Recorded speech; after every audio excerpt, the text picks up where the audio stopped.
Halo semuanya, hari ini kita akan berbicara tentang COVID-19 dan dampaknya bagi penderita. Pandemi COVID-19 telah berlangsung selama 1 tahun lebih di Indonesia.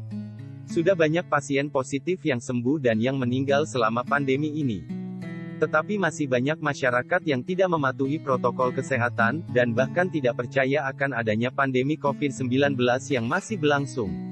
Pada video ini kita akan melihat apakah dampak COVID-19 pada tubuh manusia bagi penderita, agar kita semua paham dan mulai mematuhi protokol kesehatan dan membuat yang tidak percaya menjadi percaya akan adanya pandemi ini. Sudah lebih dari 1 tahun kita mengalami pandemi COVID-19. Sampai bulan April tahun 2021 ini, terdapat sekitar 5.000 kasus baru per hari, dan sekitar 150 kematian per hari. Sampai sekarang, perawatan COVID-19 yang diberikan hanya berdasarkan gejala yang timbul, dan belum ditemukan pengobatan yang mentarget langsung virus corona itu sendiri. Terlebih dengan berita adanya mutasi virus corona baru dari beberapa negara seperti Inggris dan India, sehingga kita harus waspada dan taat akan protokol kesehatan. Apa yang terjadi ketika kita terpapar COVID-19?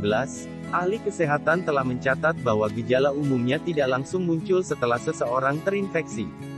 Menurut CDC, akan terjadi masa inkubasi sekitar 4-5 hari. Selama waktu itu, orang yang terinfeksi mungkin tidak akan merasa bahwa mereka sakit. Tetapi, selama fase pra-gejala ini, mereka bisa menularkan virus tersebut ke orang lain. Setelah melewati fase tidak bergejala, di hari pertama, gejala ringan mulai muncul. Gejala tersebut antara lain demam, batuk kering, kelelahan. Gejala-gejala berikut ini tidak sering terjadi tetapi masih dapat dijumpai pada penderita COVID-19. Gejala tersebut antara lain, konjungtivitis, mata merah, rasa tidak nyaman dan nyeri seperti di bagian kepala, perut, tenggorokan, atau otot. Diare biasa muncul di hari pertama dan bisa menandakan bahwa gejala berikutnya akan lebih parah. Hilangnya indera perasa atau penciuman, ruam pada kulit, atau perubahan warna pada jari tangan atau jari kaki. Setelah melihat gejala-gejala sebelumnya, gejalanya tidak terdengar terlalu buruk. Tentu gejala tersebut tidak terlihat parah dan fatal, sehingga kita tidak merasa perlu untuk mencegah tertular COVID, tetapi gejala berikut ini merupakan gejala serius yang dapat muncul dan jika tidak ditangani dapat menyebabkan kematian. Akibat dari infeksi pada paru-paru yang semakin parah, beberapa hal bisa terjadi, yaitu kesulitan bernapas atau sesak napas, biasa mulai dari hari ke-5 pada lansia, atau hari ke-7. Pneumonia, bisa mulai muncul pada hari ke-3 pada pasien yang dirawat di rumah sakit, atau mulai pada hari ke-8. Sindrom gangguan pernapasan akut mulai tampak pada hari ke-8. Sepsis, yang mulai muncul pada hari ke-8, yaitu keadaan di mana seluruh tubuh terjadi peradangan dikarenakan sistem imun yang bekerja secara berlebihan di seluruh tubuh yang menyerang organ tubuh. Dapat dilihat pada foto ronsen, pada foto kiri terlihat paru normal dan foto kanan sudah terjadi kerusakan parah pada paru pasien COVID-19.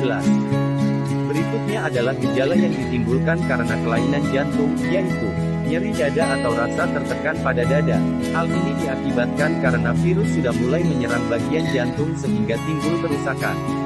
Hilangnya kemampuan berbicara atau bergerak. Hal ini terjadi akibat kelelahan kronis yang diakibatkan oleh kerusakan jantung, dan atau juga karena kerusakan paru-paru. Setelah kita telah melewati fase-fase tersebut dan berhasil sembuh, kita masih belum bisa merasa senang, karena pasien sembuh dari COVID-19 dapat memiliki gejala semasa terinfeksi yang menetap. Gejala menetap yang umum adalah mudah lelah, napas pendek, batuk, nyeri sendi, serta nyeri dada. Lalu, gejala menetap yang sedikit tidak umum adalah demam hilang timbul, sulit berkonsentrasi, nyeri otot, sakit kepala, palpitasi, atau jantung berdenyut cepat, serta depresi. Komplikasi jangka panjang serius sangatlah jarang, tetapi telah dilaporkan terjadi. Gejala tersebut antara lain, jantung, pembengkakan jantung, pernafasan, abnormalitas fungsi paru, ginjal, gagal ginjal akut, kulit ruam, rambut rontok. Neurologis, gangguan indera penciuman dan pengecap, gangguan tidur, sulit berkonsentrasi, gangguan ingatan. Kejiwaan, depresi, cemas, gangguan mood. Setelah melihat dampak kesehatan akibat terinfeksi COVID-19, diharapkan kita semua patut mengikuti protokol kesehatan yang ditentukan oleh pemerintah. Tetap aman dan selalu berdoa. Terima kasih telah menyimak video ini.